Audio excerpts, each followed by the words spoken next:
সরকার পতনের পর আওয়ামী লীগ সমর্থিত অনেক শিল্পীরাই আত্মগোপনে। অন্যদিকে সংস্কারের দাবিতে ৮ দফা দাবি তুলে ধরেছে সংগীত অঙ্গনের শিল্পী ও কলাকুশলীরা। এদিকে বিটিভিতে ডিজিজিএমদের পদত্যাগের দাবিও বাড়ছে। জয়ন্ত কর্মকার রিপোর্টে বিস্তারিত।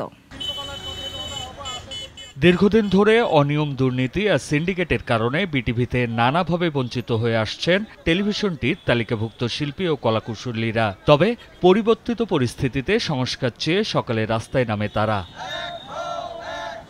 তারা বলেন, সুবিধাভোগী কর্মকর্তারা ১৬ বছর দলীয়করণ করেছেন। বিটিভিতে ডিজির স্ত্রী ডিজির চেয়েও বেশি ক্ষমতা দেখাতো। বিটিভি এবং সরকারি প্রতিষ্ঠানগুলো যেগুলো আছে, সরকারি প্রতিষ্ঠান বলে সাংস্কৃতিক প্রতিষ্ঠান যেগুলো আছে, সেগুলি অনিয়মতান্ত্রিকভাবে চলছে, সেটা বন্ধ করা হোক। তারা যেই সম্পদ অর্জন করেছে, সরকার যেন যথাযথ বিচার করে তাদের সেই সম্পদ রাষ্ট্রের কোষাগারে ফেরত আনে। আমাদের অনেক প্রতিবন্ধকতার সৃষ্টি এখানে করেছে। বিগত ১৫ বছরে আমরা কাজ করি নাই। এদিকে সংগীত অঙ্গনের নানা বঞ্চনার কথা তুলে ধরে সংস্কার চেয়ে বিকালে ডিআরইউতে ৮ দফা দাবি তুলে ধরে মুক্ত শিল্পী সমাজ। সকল প্রচার মাধ্যমে দলীয়করণ বন্ধ করে সার্বজনীন শিল্পী সমাজের পরিবেশ তৈরি নিশ্চিত করতে হবে।